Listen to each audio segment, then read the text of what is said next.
तो समझते हैं कहानी क्या है। यहाँ पे जो पहला हमने एक तरफ हमने नेगेटिव वर्ड्स को लिखा हुआ है जो रेड कलर से हैं ऑफ कोर्स, और दूसरी तरफ आपका पॉजिटिव वर्ड्स कह लीजिए या जो सकारात्मक माने जाते हैं उनको ग्रीन से। ठीक, ये तो बिल्कुल अंडरस्टूड ही है।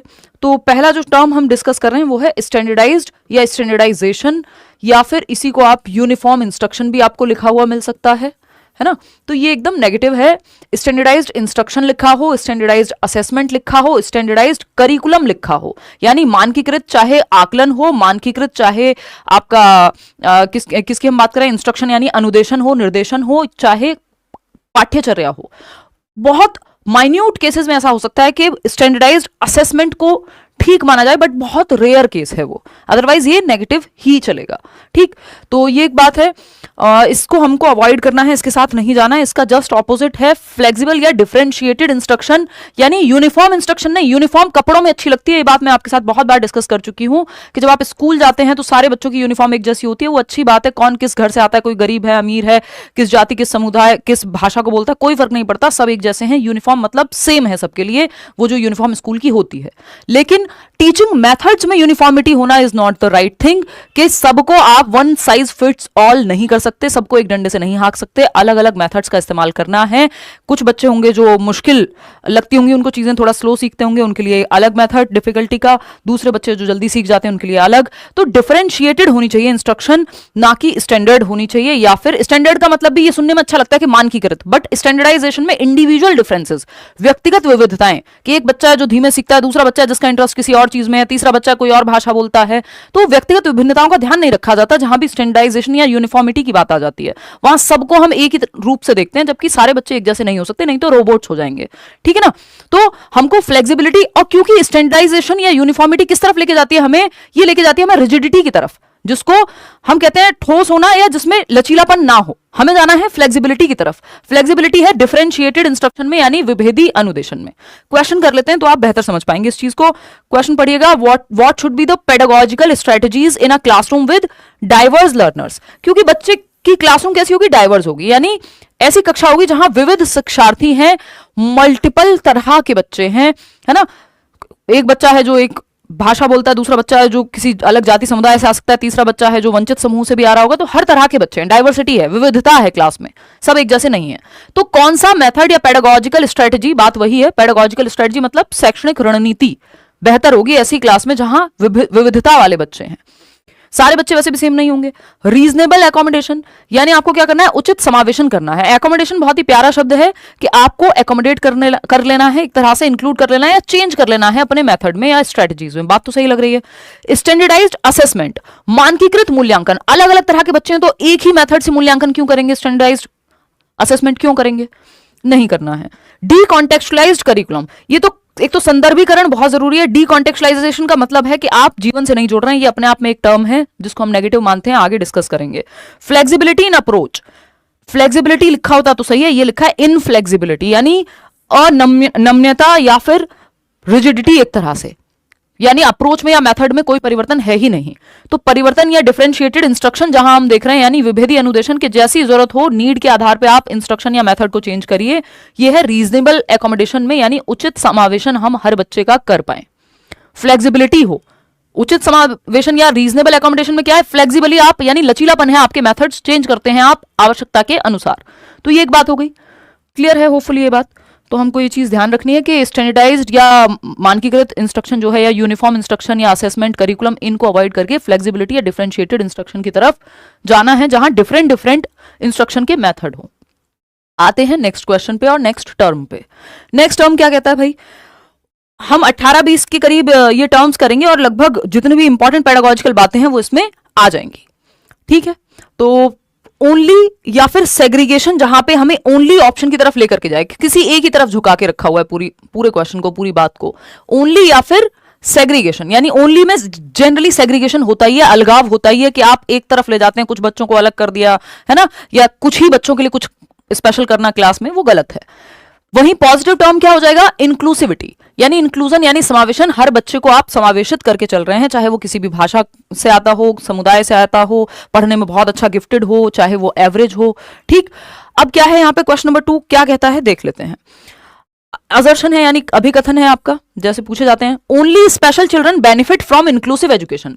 इंक्लूसिव एजुकेशन 5 नंबर का टॉपिक है। समावेशी शिक्षा से सिर्फ फायदा जो है स्पेशल बच्चों का होता है, जिनकी स्पेशल नीड्स हैं, चिल्ड्रन विद स्पेशल नीड्स, यानी किसी को कोई लर्निंग डिसेबिलिटी है, कोई आपकी ऑडिटरी प्रॉब्लम है, या चलने फिरने से संबंधित कोई लोकोमोटर डिसेबिलिटी है, उन्हीं को फायदा होता है। नहीं, इंक्लूसिव का मतलब ये एजुकेशन फॉर ऑल, तो सिर्फ नहीं, यहां पे विशेष बच्चे ही लाभान्वित होते हैं। जो ही लिखा हुआ है या ओनली लिखा हुआ है, क्लासरूम सबके लिए है, ओनली के लिए नहीं है कि सिर्फ 2 बच्चों के लिए है। ठीक, तो ये फॉल्स हो जाएगा।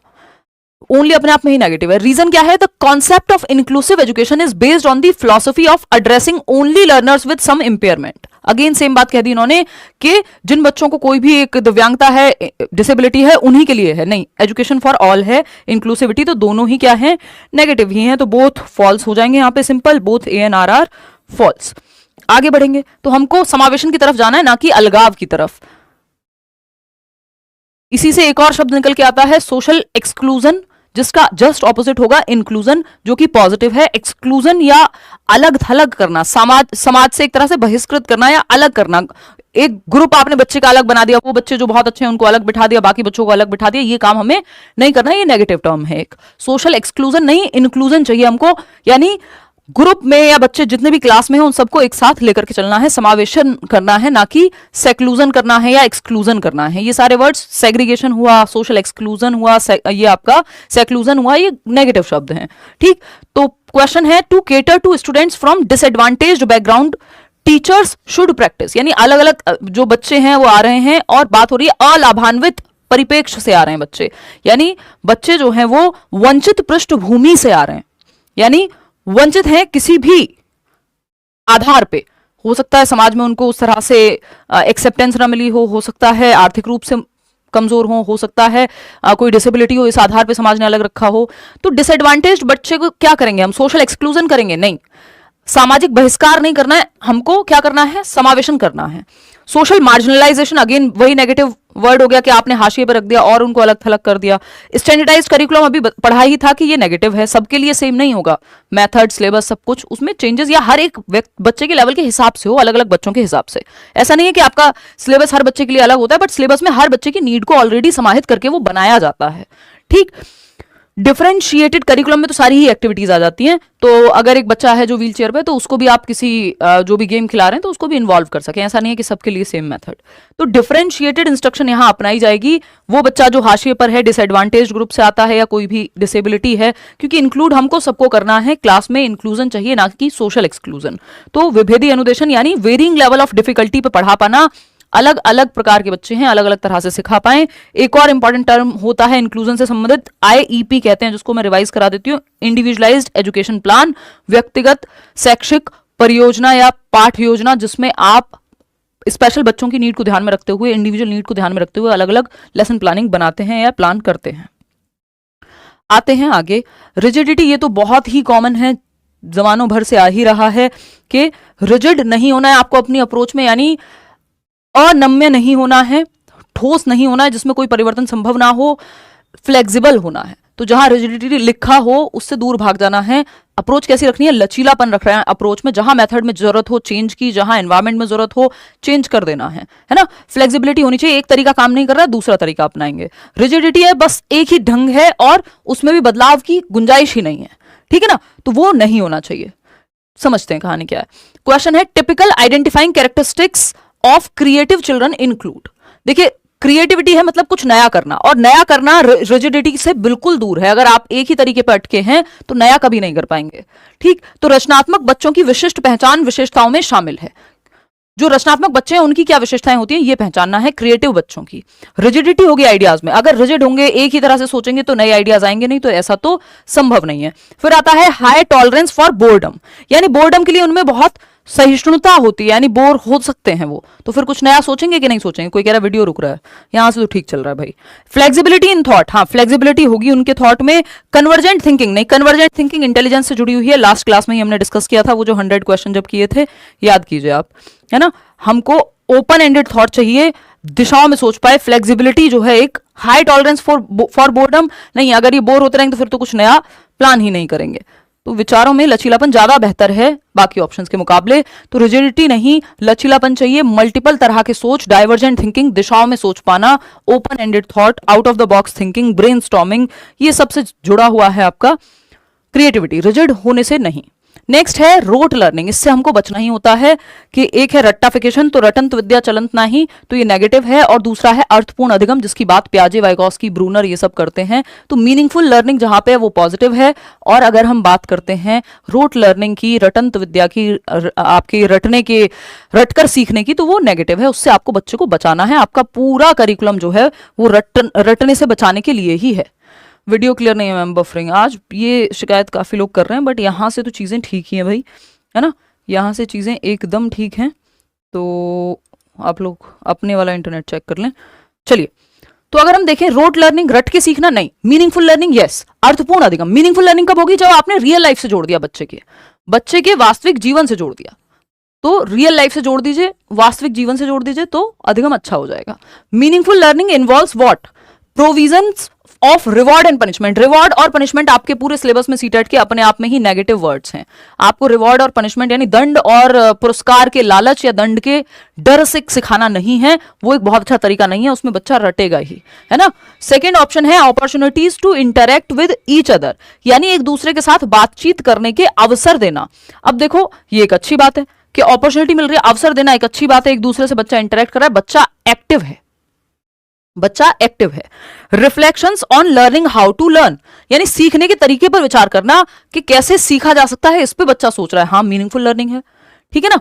फिर आता है आपका opportunities for competition with peers. अब देखो यहाँ अपॉर्चुनिटीज लिखा है और हमें लगता है अवसर देना, तो बहुत अच्छी बात है, लेकिन अगर हमने पूरा नहीं पढ़ा और सिर्फ एक टर्म को रट लिया तो गड़बड़ हो जाएगी। कई क्वेश्चंस में फंस जाता है इंसान, क्योंकि वो पॉजिटिव नेगेटिव को ही रट के गया है, पढ़ के नहीं गया है, प्रॉपर पढ़ना भी है क्वेश्चन को। Opportunities for competition with peers, competitive ethos को बढ़ावा नहीं देना है, प्रतिस्पर्धा को बढ़ावा नहीं देना है कि गला काट प्रतिस्पर्धा है ना, मुझे इससे आगे निकलना है, उससे आगे निकलना है, आपको खुद से आगे निकलना है, या बच्चे को कोऑपरेशन सिखाना है, कंपटीशन नहीं, ठीक। तो एक ये चीज है। Reflections on learning how to learn, तरीके पे विचार करना कि सीखने के क्या तरीके हो सकते हैं, इस पे विचार करना, ये भी पॉजिटिव है। Opportunities to interact with each other, ये भी पॉजिटिव है। हम सेकंड के ऑप्शन के साथ ही जाएंगे, क्योंकि जो थर्ड ऑप्शन है उसमें क्लैरिटी दी नहीं है कि reflections on learning how to learn, तो इसमें मेटाकॉग्निशन की तरफ ये लेके ज्यादा जा रहा है ना, जो कि पॉजिटिव ही होता है, परासंज्ञान जो है आपका रटने की बजाय, लेकिन बेहतर ऑप्शन आपका सेकंड ही है। तो यहां पे यही अपॉर्चुनिटीज पॉजिटिव हो गया, यहीं ये अपॉर्चुनिटी लिखा हुआ था कंपटीशन के साथ, तो नेगेटिव हो गया था। तो एक ही वर्ड नेगेटिव और पॉजिटिव दोनों हो सकता है यदि आप पूरा उसको पढ़ के नहीं समझेंगे किस संदर्भ में पूछा है। नेक्स्ट है टीचर सेंटर्ड क्लासरूम, ये एकदम नेगेटिव मानी जाती है कि शिक्षक केंद्रित कक्षा कक्ष, शिक्षक के हिसाब से सब कुछ तय होगा, खराब है। ये क्या होगा? लर्नर सेंटर्ड, यानी चाइल्ड सेंटर्ड भी आप इसको कह सकते हो, प्रोग्रेसिव एजुकेशन से भी जोड़ सकते हो, जहां बच्चे और टीचर दोनों एक्टिव हैं, टीचर फैसिलिटेटर का काम करता है ना। बफरिंग बफरिंग बफरिंग, कोई कह रहा है सही चल रही है, चलो आ जाओ इधर। फर्स्ट जो क्वेश्चन नंबर 6 है वो है learner centred approach is one where textbook is the centre of all learning.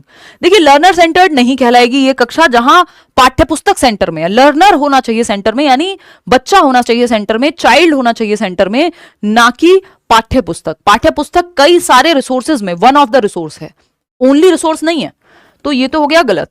Reason क्या दिया है? Students in middle school learn best when asked to reproduce the text. ये भी अपने आप में नेगेटिव है कि रिप्रोड्यूस करना, पुनरुत्पादन करना, मशीन थोड़ी आपके रट्टा लगा लिया और फिर ऐसे के ऐसे ही उसको पुनरुत्पादित कर दिया, रट के प्रोड्यूस कर दिया, नहीं।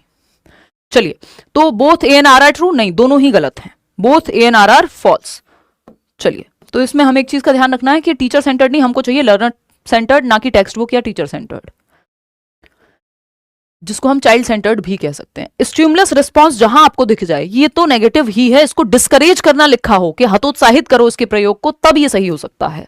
देख रहे हो, एक वर्ड जो है मीनिंग चेंज कर देगा कि डिस्करेज स्टिमुलस रिस्पांस, तो बात सही है, लेकिन नॉर्मली जहां स्टिमुलस रिस्पांस दिख जाए, उद्दीपक और अनुक्रिया जिसको हम कहते हैं, उद्दीपक प्रतिक्रिया दिख जाए, तो वो गलत है। इसमें रट्टाफिकेशन, रोट लर्निंग होती है स्टिमुलस रिस्पांस से, इसीलिए इसको नेगेटिव मानते हैं हम।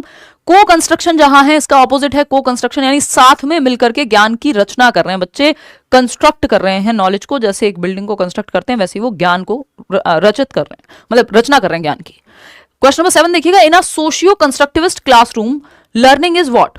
देखिए सोशियो कंस्ट्रक्टिविस्ट यानी सामाजिक रचनावादी, जहां बच्चे को कंस्ट्रक्ट कर रहे होंगे, को का मतलब है एक दूसरे के साथ मिलकर ज्ञान की रचना कर रहे हैं, ग्रुप में सीख रहे हैं।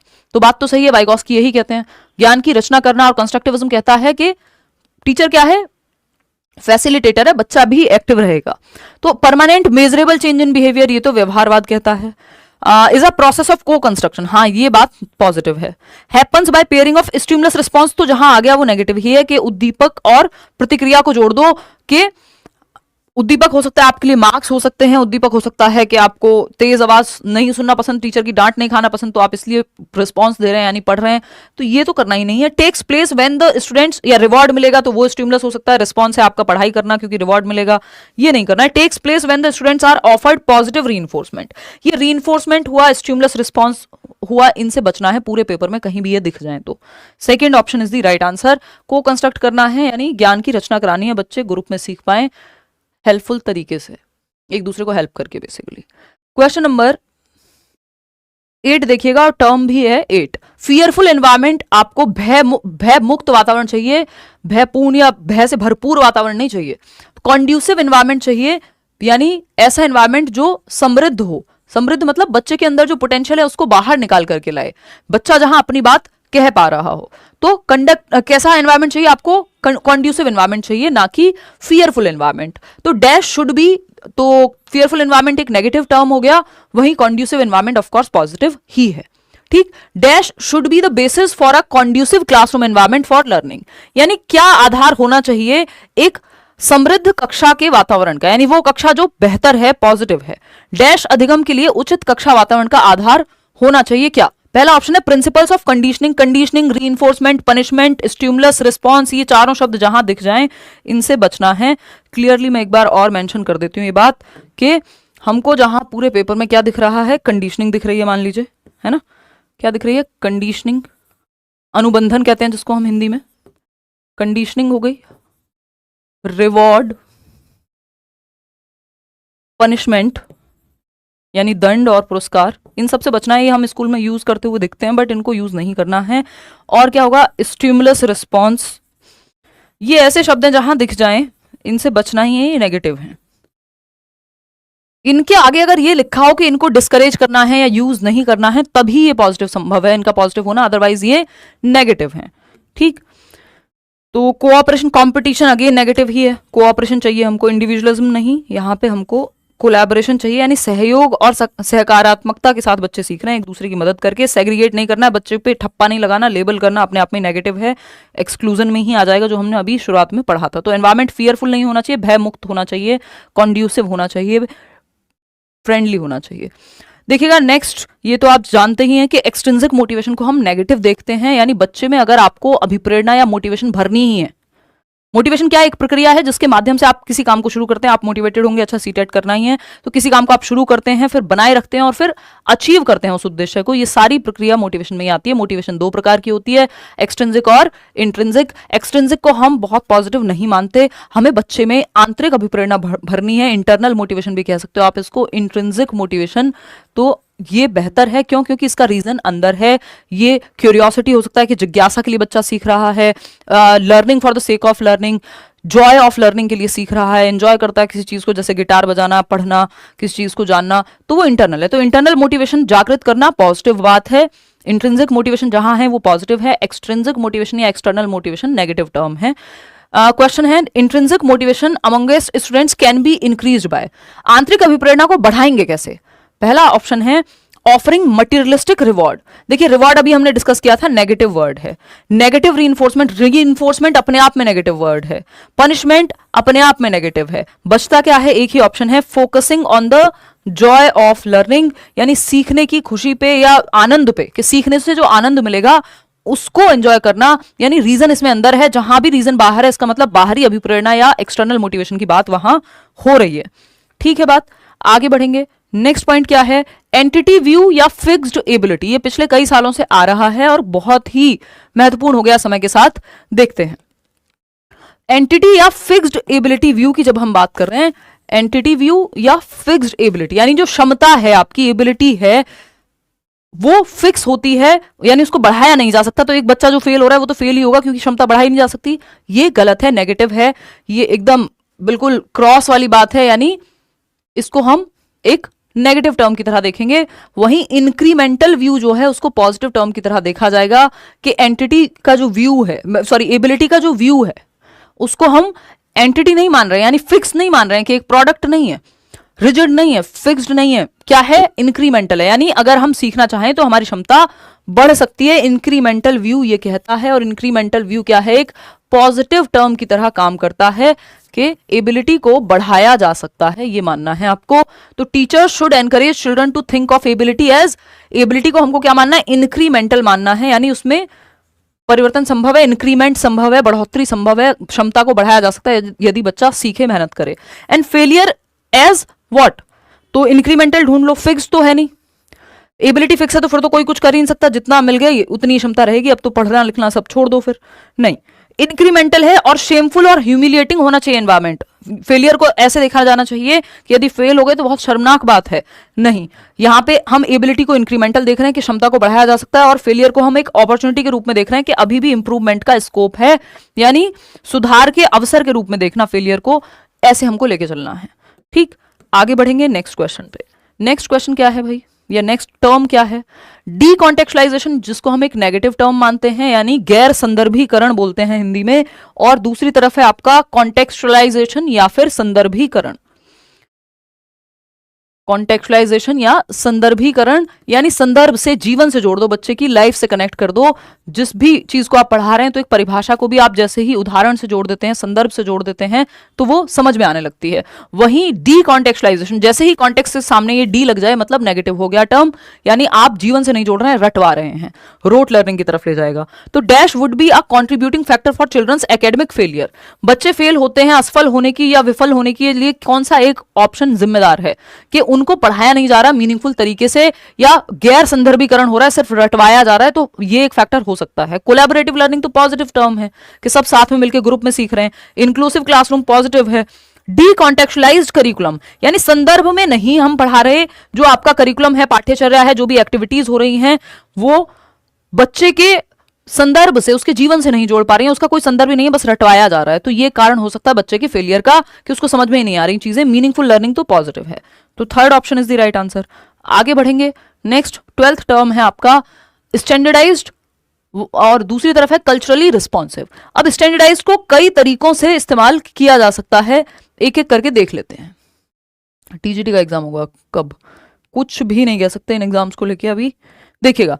तो स्टैंडर्डाइज्ड यानी मानकीकृत, तो ये नेगेटिव ही है हर जगह पे अगर आप देखेंगे। कल्चरली रिस्पॉन्सिव की अगर हम बात करें तो ये अभी नया टर्म है, कुछ साल से ही, मतलब पिछले 1-2 बार से ही यूज करने लगे हैं पेपर में।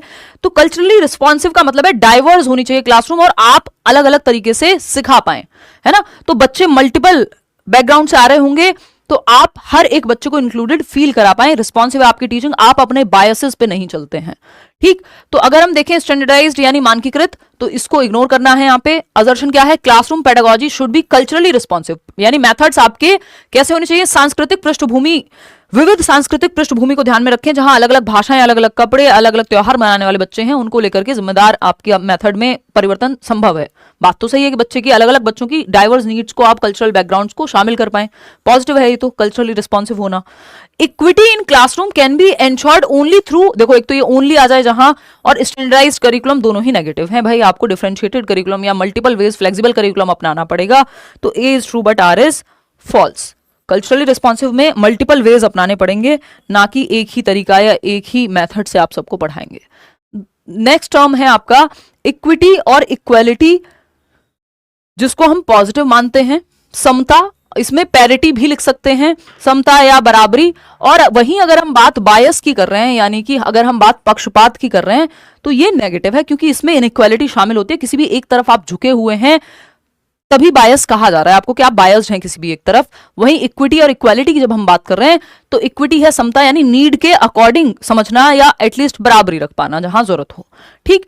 तो स्टेटमेंट है teachers should constantly examine their own attitudes and biases while working with children. ये बहुत इंपॉर्टेंट है कि शिक्षकों को बच्चों के साथ काम करते समय लगातार अपने स्वयं के दृष्टिकोण और पूर्वाग्रह वो पूर्वाग्रह आपके स्टीरियोटाइप भी हो सकते हैं कुछ, या आप किसी एक तरफ झुके हुए हैं, ऐसा हो सकता है ना, कि आपको किसी जाति संप्रदाय या एक बच्चा है जो अच्छा दिखता है इसलिए आपको वो पसंद है ना, और प्यार से बोलता है तो इसलिए पसंद है, बाकी बच्चे नहीं पसंद है। आपको अपने बायसेस को भी चेक करना होगा, या एक अच्छी भाषा बोलता है तो आप उसके साथ उसको ज्यादा प्रेफरेंस दे रहे हैं, तो ये देखना पड़ेगा टीचर को खुद के बारे में भी। बात तो सही है या नहीं है? बिल्कुल सही है। रीजन क्या है इसका? The process of problem solving is hindered by functional fixedness. ये बात भी अपने आप में एक टर्म है, फंक्शनल फिक्सनेस, कि आप समस्या समाधान नहीं निकाल पाएंगे यदि आप एक ही तरीके पे अटक गए, किसी चीज के एक ही सॉल्यूशन पे अटक गए। तो बात तो सही है, लेकिन ये दो अलग बातें चल रही हैं यहाँ पे, है ना। तो both A and R are true, but R is not the correct explanation of A, third option. ठीक, आगे बढ़ेंगे नेक्स्ट टर्म पे। नेक्स्ट क्या है? तो बायस से बचना है, इक्विटी और इक्वालिटी की तरफ जाना है। जेंडर स्टीरियोटाइप, देखिएगा जेंडर स्टीरियोटाइप, आपके सिलेबस में 1 नंबर का जेंडर है। Gender as a social construct, यानी लिंग एक सामाजिक भूमिका या संरचना के रूप में। नहीं तो स्टीरियोटाइप कई तरह के हो सकते हैं, किसी जाति संप्रदाय व्यक्तियों को लेकर के, लेकिन जेंडर को लेकर के स्टीरियोटाइप का मतलब ही आपने पहले से प्री कंसीव्ड नोशन बना के रखे हैं, अपने दिमाग में एक कहानी बना के रखी है कि इस जाति के लोग, इस संप्रदाय के लोग, ऐसे दिखने वाले लोग, इस स्टेट के लोग, ये भाषा बोलने वाले लोग, या इस जेंडर के लोग, कि महिलाएं कमजोर होंगी या पुरुष जो हैं वो रंगोली में तो बहुत ही खराब होंगे, या म्यूजिक में अच्छे नहीं होंगे, डांस में अच्छे नहीं होंगे। तो ये सब क्या है? प्री कंसीव्ड नोशन है, जो चले आ रहे हैं, पहले से रूढ़िबद्ध हो गए हैं, है ना। और ये बिल्कुल भी साइंटिफिक है, जरूरी नहीं है। ठीक, तो जेंडर स्टीरियोटाइप का भी सेम ही है कि जो पहले से चला आ रहा है कि लड़के रोते नहीं है, लड़कियों को आप स्पोर्ट्स में मत डालिए, मैथ्स में कमजोर होती हैं, ये सब स्टीरियोटाइप हैं, इनमें लॉजिक कुछ है नहीं। ठीक, तो जेंडर स्टीरियोटाइप की जब हम बात करें तो ये नेगेटिव है, आपको इससे बचना है। जेंडर इक्विटी की तरफ लेके जाना है, यानी समता की तरफ लेके जाना है, नीड के अकॉर्डिंग। नीड के अकॉर्डिंग आपको बच्चों को डील करना है, ना कि जेंडर के अकॉर्डिंग। और यहाँ पे इक्वालिटी, यानी आपको अवसर समान देने हैं, जहां जरूरत पड़े आप बढ़ावा दे सकते हैं किसी एक जेंडर को, वो इक्विटी है, यानी नीड के अनुसार। कि जैसे रिजर्वेशन हम गवर्नमेंट जॉब में बिहार में अगर लड़कियों को मिल रहा है तो वो इक्विटी है ना। अगर दिल्ली गवर्नमेंट, अब तो मुझे पता नहीं क्या चल रहा है, बट जब इन्होंने बस में फ्री किया था या मेट्रो में फ्री किया ट्रेन का टिकट फीमेल्स के लिए, तो वो भी इक्विटी से आता है कहीं ना कहीं। ठीक, या मेट्रो में, जो दिल्ली मेट्रो है, वहां एक जो पहला डब्बा है आपका वो आरक्षित है महिलाओं के लिए, यदि यानी रिजर्व्ड है, तो वो भी इक्विटी पे आधारित है, नीड पे आधारित है, क्योंकि उनके साथ छेड़छाड़ और बहुत सारे मामले होते हैं, और भी बायोलॉजिकल चीजें भी हैं। तो सेक्स क्या है? एक बायोलॉजिकल कंस्ट्रक्ट है, वहीं जेंडर एक सोशल कंस्ट्रक्ट है, ये हम जानते हैं। ठीक, तो preconceived generalisations about behaviour of various gender are called, यानी विभिन्न जेंडर के व्यवहार के बारे में पूर्व कल्पित सामान्यकरण, कि अच्छा लड़कियों की तरह रो रहे हो, अगर रो रहे हो तो लड़कियों की तरह क्या, रो तो कोई भी सकता है, लेकिन ये हमने क्या बना दिया? पूर्व कल्पित सामान्यकरण बना दिया कि लड़कियां ही रोती हैं। तो अगर कहीं पे भी प्री कंसीव्ड जनरलाइजेशन है तो वो स्टीरियोटाइप कहलाएगा, जो चला आ रहा है पहले से, उसमें कोई लॉजिक नहीं है सच। ठीक, ये एक बात क्लियर हो गई। डिस्क्रिमिनेशन से भी बचना है। जेंडर आइडेंटिटी, आप खुद को कैसे देखते हैं। टाइपिंग है, जब जो समाज आपसे एक्सपेक्ट करता है, आप अगर वैसे ही रहते हैं, वैसा ही व्यवहार करते हैं, तो आप जेंडर टाइपिंग शो कर रहे हैं। ठीक, बायसनेस, आप किसी भी तरफ झुके हो सकते हैं, लेकिन स्टीरियोटाइप वो है जो चला आ रहा है, प्री कंसीव्ड नोशन, पहले से धारणाएं बनी हुई हैं जो। नेक्स्ट आपका टर्म है नेग्लेक्ट ऑफ प्रायर नॉलेज। ये बहुत इंपॉर्टेंट है, बहुत पूछा जा रहा है कि आप जो प्रीवियस नॉलेज है बच्चे की, ओल्ड नॉलेज है, जिसको हम पूर्व ज्ञान कहते हैं, जो अपने घर से वो लेके आता है, उसको नेग्लेक्ट यदि कर देंगे तो ये बहुत ही नेगेटिव बात हो जाएगी, अपने आप में नेगेटिव टर्म है। वहीं अगर आप बिल्ड ऑन करते हैं प्रायर नॉलेज पे या ओल्ड नॉलेज पे, बिल्ड ऑन बोले तो आप प्रीवियस नॉलेज को, पूर्व ज्ञान को बच्चे के एक नींव की तरह इस्तेमाल कर रहे हैं कुछ नया सिखाने में, तो वो पॉजिटिव है। तो बिल्ड ऑन करना है आपको, जो नींव है उसके ऊपर इमारत बनानी है, ना कि ऐसा करना है कि नींव है ही नहीं या नींव को ध्यान में ही नहीं रखना है और फिर आप इमारत बनाने का सोच रहे हैं। नेग्लेक्ट नहीं करेंगे जो प्रीवियस नॉलेज बच्चा, अपना पूर्व ज्ञान जो भी वो घर से लेके आता है, क्योंकि बच्चा कोई खाली बर्तन नहीं है, ब्लैंक स्लेट नहीं है। ठीक, अगर हम देखें, learners feel engaged and actively involve in process of learning when, यानी शिक्षार्थी अधिगम प्रक्रिया में व्यस्त और सक्रिय रूप से शामिल कब होते हैं? When their prior knowledge is discarded and neglected. यही तो नेगेटिव है कि आप प्रायर नॉलेज या पूर्व ज्ञान को बच्चे के डिस्कार्ड कर दे रहे हैं, विंडो से बाहर ही फेंक दे रहे हैं कि इसका कोई काम नहीं है, या नेग्लेक्ट कर दे रहे हैं, पृथक कर दे रहे हैं कि अच्छा जो भी तुम पहले से आता है तुम्हें, वो किसी काम का नहीं है, उसको इग्नोर करो, कुछ नया ही बात कर रहे हैं। जबकि बच्चे के पूर्व ज्ञान को, चाहे वो उसकी भाषा हो, चाहे जो भी वो जिस भी बैकग्राउंड से आ रहा हो, वो सब कुछ ना कुछ तो वो सीख के ही आया है, क्योंकि 6 साल में यदि पहली कक्षा में भी आया है तो वो एक्सपीरियंसेस तो लेके आया होगा। तो आपको उस पर बिल्ड ऑन करना है, ना कि नेग्लेक्ट करना है। ठीक है ना बात। और नेक्स्ट है, दिव्या रो रही हैं, कह रही हैं खान सर मैं वो न्यूज़ देख नहीं पाई हूँ, बट ये बड़ी दुर्भाग्यपूर्ण बात है, कि मतलब खान सर के अरेस्ट को लेके, मैंने वैसे हेडलाइन देखी है बट मैं प्रॉपर नहीं देख पाई हूँ।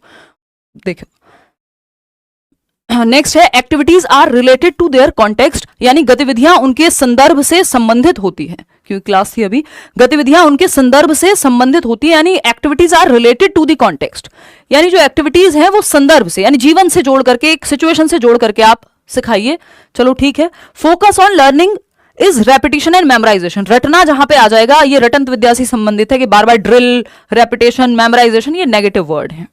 Socio emotional needs of learners are ignored, ना तो इग्नोर करेंगे आप बच्चे की नीड्स को, ना ही उनको नेग्लेक्ट करेंगे, ना उसकी पूर्व ज्ञान को, ना उसकी नीड को, ना बच्चे के इमोशंस को, तो ये तो गलत ही हो जाएगा। बस सेकंड ऑप्शन ही सही है यहाँ पे कि activities are related to their context, यानी गतिविधियों को जब बच्चे के संदर्भ से, उसके जीवन से जोड़ देंगे तो वो सही हो जाएगा। ओल्ड नॉलेज इंपॉर्टेंट है बच्चे की, नया ज्ञान प्रीवियस नॉलेज पे ही बिल्ड करना है। फिर आता है एक नंबर का टॉपिक आपका जो हर बार आता ही है, और एक टर्म जिसको हम ध्यान में यहां रखेंगे, रॉन्ग कॉन्सेप्शंस। बच्चे की अवधारणाओं को, कॉन्सेप्ट से बना है कॉन्सेप्शंस, तो जो कॉन्सेप्ट्स हैं बच्चे के उनको रॉन्ग ना कह के, कई बार होता है कि वो जिसको हम कहते हैं कि ऑल्टरनेटिव कॉन्सेप्शंस की अगर हम बात कर रहे हैं, ऑल्टरनेटिव कहते हैं या नाइव कॉन्सेप्शन कहते हैं, हम रॉन्ग कॉन्सेप्शन नहीं कहते हैं।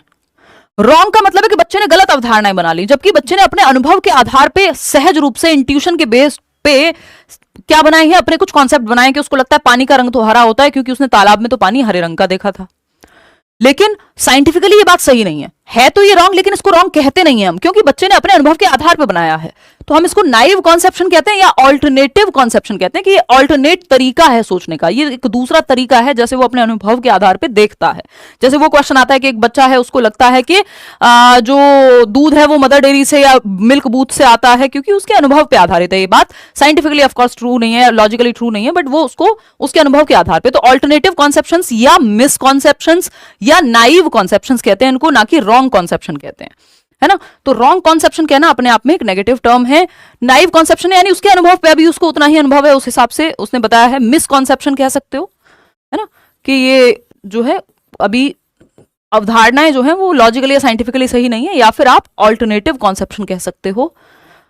और इनको डिस्कशन के थ्रू ठीक कराया जा सकता है, डिस्कशन, डिबेट, ये सब अच्छा ही होता है। ऑल्टरनेटिव कॉन्सेप्शन यानी वैकल्पिक अवधारणाएं, तो ये ठीक है, बच्चे अपने अनुभव के आधार पर बनाता है, इनको रॉन्ग ना कह के इनको डिस्कशन करा करके हम ठीक करा देते हैं, इसमें कोई बात नहीं है, नेचुरल है, नॉर्मल है। तो असर्शन क्या है, teachers should give lot of opportunities to children for experimentation and discuss examples and non examples. ये जो मिसकॉन्सेप्शंस या फिर नाइव कॉन्सेप्शंस हैं, ये एग्जांपल और नॉन एग्जांपल देकर के बहुत अच्छे से डील किए जा सकते हैं। एग्जांपल होते हैं जो डायरेक्टली उदाहरण है किसी चीज का, है ना, कि मैंने आपको कोयल का उदाहरण दिया और कहा कि वो एक बर्ड है। कोयल क्या है, एक बर्ड है, यानी एक पक्षी है, तो ये हो गया उदाहरण पक्षी का। लेकिन जब मैं आपको कह रही हूं कि हेलीकॉप्टर जो है वो एक बर्ड नहीं है, तो ये नॉन एग्जाम्पल हो गया जो क्लियर कर रहा है कि क्या बर्ड नहीं होता। तो नॉन एग्जाम्पल इनडायरेक्टली क्लियर करता है कॉन्सेप्ट को। तो एग्जाम्पल यानी उदाहरण और गैर उदाहरण दोनों ही जरूरी होते हैं अधिगम के लिए, इतनी बात सही है। और मिसकॉन्सेप्शन इससे क्लियर होते हैं क्योंकि आप डायरेक्ट एग्जाम्पल दे रहे हैं, फिर आपने एग्जाम्पल दिया, अच्छा हरे रंग का पानी देखा है, पानी तो फिर पानी का आपने ग्लास लाया और उसमें अलग अलग रंग मिलाया, अलग अलग कलर हो गए।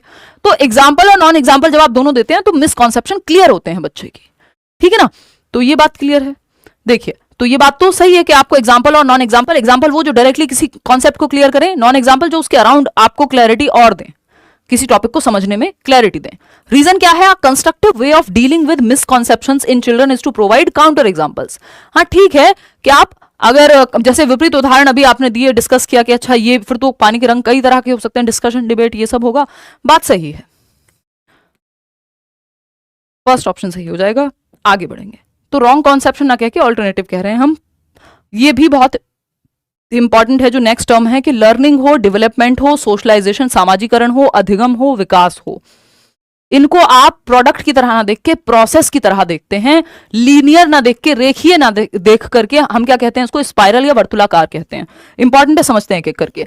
प्रोडक्ट के रूप में ना देख करके, प्रोडक्ट के रूप में ना देख करके, या लीनियर यानी रेखीय ना देख करके, कि स्ट्रेट लाइन नहीं है लर्निंग कि बस एक ही सीक्वेंस में सीधे सीधे होती चली जाएगी। ये क्या है, आगे पीछे जाता है। कई बार आप दो चीजें सीखते हैं, कई बार जीरो हो जाती है वो चीज, बिल्कुल नहीं आपको पता लगता कि अब आगे कैसे बढ़ूं, एक कॉन्सेप्ट क्लियर ही नहीं हो रहा, फिर से आप आगे जाते हैं कुछ कॉन्सेप्ट बना करके, ठीक। तो प्रोसेस या स्पाइरल जो शब्द है यानी वर्तुलाकार या प्रक्रिया के रूप में देखना पॉजिटिव टर्म है। प्रोडक्ट के रूप में या लीनियर देखना, किसी चीज को एक सीधी रेखा में देखना नेगेटिव है। तो इन दोनों शब्दों को आप ध्यान में रखेंगे, बहुत ही इंपॉर्टेंट है कि प्रोडक्ट पॉजिटिव नहीं मानेंगे हम। ठीक, प्रोडक्ट और प्रोसेस क्या भी समझेंगे। क्वेश्चन देखिएगा, schools should function with in frameworks which assess the finished product and learning outcomes. यानी क्या लर्निंग आउटकम आया और क्या फाइनल प्रोडक्ट क्या है, उस पर ध्यान होना चाहिए, कितने परसेंट नंबर आए। टाइप्स जैसे असेसमेंट ऑफ लर्निंग होता है, वो प्रोडक्ट की तरह कहीं ना कहीं देख रहा है अधिगम को। फिर अगर हम बात करते हैं रीजन की, इसका रीजन क्या है, लर्निंग इज, पहली बात तो ये नेगेटिव बात है, प्रोडक्ट की तरह नहीं प्रोसेस की तरह देखना है हमको लर्निंग को। Learning is tightly sequential and hierarchical, यानी सिंपल टू कॉम्प्लेक्स जाती है और हमेशा क्या है, सीक्वेंस में ही होगी। देखो हमेशा सीक्वेंस में होगी ये कहना गलत है, जैसा मैंने अभी बताया कि ऐसा नहीं है 2+2 रोज हर दिन बच्चा 2% ही सीख रहा होगा, सेम गति से सीख रहा होगा, बिल्कुल जरूरी नहीं है। कई बार आप ज्यादा चीजें सीखते हैं, उसके अगले दिन हो सकता है आपने 2 ही चीजें सीखी हो, उसके अगले दिन हो सकता है जो 2 सीखी थी उसमें भी कंफ्यूजन हो गया। तो आगे पीछे चलती रहती है लर्निंग। ऐसा नहीं है कि हमेशा सीक्वेंशियली होती है या लीनियर ही होती है, ये स्पाइरल है कि आज जो सीखा हो सकता है कल उसमें कंफ्यूजन हो जाए तो आप और पीछे आ गए वापस और यहां अटके पड़े हैं। फिर जब ये कॉन्सेप्ट क्लियर होगा आप और आगे जाएंगे, फिर हो सकता है किसी चीज में दिक्कत हो। तो ये स्पाइरल है लर्निंग, और लर्निंग को आपको प्रोडक्ट की हमेशा सीक्वेंस में हो ये जरूरी नहीं है। प्रोडक्ट की तरह नहीं, जो मॉडर्न व्यू पॉइंट है उस दिन समझाया था ना, प्रोडक्ट की तरह सिर्फ व्यवहारवादी देख सकते हैं इसको, है ना, लेकिन हमें प्रोसेस की तरह ही देखना होता है। नॉर्मल केस में दोनों की तरह देख सकते हैं, लेकिन मॉडर्न व्यू प्रोसेस की तरह ही देखता है कि अधिगम एक प्रक्रिया है जो आगे पीछे जाती है, स्पाइरल है। तो यहां पे हम कहेंगे कि दोनों ही बातें गलत हैं, क्योंकि हमको फिनिश प्रोडक्ट नहीं प्रोसेस के रूप में देखना है लर्निंग को। कहीं पे लिखा है दोनों गलत हैं, हाँ 4th ऑप्शन में सही है। तो प्रोसेस या स्पाइरल के रूप में, ना कि प्रोडक्ट और लीनियर प्रोसेस के रूप में। इनएक्टिव प्रोसेस यानी अधिगम एक ऐसी प्रक्रिया है जो निष्क्रिय करेगी बच्चे को, बच्चा बोर होकर के सो जाए, नहीं, आपको बच्चे को एक्टिव रखना है, पैसिव नहीं रखना है। इनएक्टिव प्रोसेस या पैसिव रखना बच्चे को एकदम नेगेटिव है। हमें बच्चे को रखना है एक्टिव, यानी सक्रिय होगा बच्चा तो पॉजिटिव है। डिबेट्स में, परिचर्चा में शामिल होगा, डिस्कशन में, तो ये पॉजिटिव है। तो बच्चे को सक्रिय रखना है, ना कि नेगेटिव या इनएक्टिव नहीं रखना है, पैसिव निष्क्रिय नहीं रखना है कि बच्चा सो गया। जितना बच्चा एक्टिव होगा, लर्निंग बाय डूइंग हो रही होगी, वो ऑप्शन बेस्ट है। ठीक, असर्शन देखिएगा, ये सेकंड लास्ट क्वेश्चन है, हम लास्ट क्वेश्चन में पहुंच भी गए हैं, पता भी नहीं लगा। Teachers should encourage debates, discussions and collaborations among students. बच्चे एक दूसरे के साथ मिलकर कोलैब कर रहे हैं, कोऑपरेट कर रहे हैं, सहयोग कर रहे हैं, और क्या हो रहा है, डिस्कशन डिबेट, यानी बच्चा एक्टिव है। तो ये तो पॉजिटिव बात है। रीजन क्या है, knowledge production is an inactive process. Inactive कैसे हो जाएगा, कोई समान थोड़ी है बच्चा, बच्चे को एक्टिव रखना है आपको। And engagement in group activities hinders meaningful learning, कि जब बच्चा ग्रुप में सीखता है तो उसका अर्थपूर्ण अधिगम नहीं होता। नहीं भाई, जब वो पैसिव होगा, इनएक्टिव होगा, तब नहीं होगा मीनिंगफुल लर्निंग। तो ये तो गलत हो गया, ए सही है, तो A is true but R is false. तो आपको बच्चों को पैसिव नहीं रखना, एक तो इनएक्टिव नहीं रखना। लर्निंग एक एक्टिव प्रोसेस है, सोशल प्रोसेस है, जिसमें ग्रुप में बच्चा सीखेगा तो अच्छा रहेगा, डिस्कशन डिबेट के माध्यम से सीखेगा, बेहतर रहेगा। ठीक, आज के लिए आखिरी सवाल है, फटाफट से देखेंगे। Performance goals negative, mastery goals positive. Performance goals के साथ साथ एक और वर्ड यूज होता है जिसको हम कहते हैं फेलियर अवॉइडेंस, वो भी नेगेटिव है, वो भी नेगेटिव है। परफॉर्मेंस गोल पढ़ लेते हैं question. How does setting mastery goals impact our students motivation and views of ability. यानी महारत हासिल करने के जो लक्ष्य हैं, यदि वो निर्धारित करने से छात्र की अभिप्रेरणा और योग्यता के बारे में विचार कैसे प्रभावित होते हैं। यानी आप मास्टरी गोल ओरिएंटेड है कि बच्चा मास्टर बने किसी चीज का, इस चीज पे आप फोकस्ड हैं, तो कौन से ऑप्शन को आप सही मानेंगे, फटाफट से बताएं। हाँ प्रिया, मतलब मैं कंप्लीट न्यूज़ नहीं देखी, ये मुझे पता है कि हाँ बीपीएससी को लेकर धरना चल रहा था और उसमें खान सर जो है गिरफ्तार हो गए, जो कि मतलब दुख की बात है, बट मैं प्रॉपर न्यूज़ नहीं देख पाई हूँ। क्लास की तैयारी में लगी हुई थी, उस समय क्लास ही लेने आ रही थी, और बीपीएससी के नॉर्मलाइजेशन इशू के चक्कर में इसमें मैं डिटेल में भी देखूंगी और क्या है वो एक बार देखेंगे। दुखद तो है ये चीज़, देखिएगा।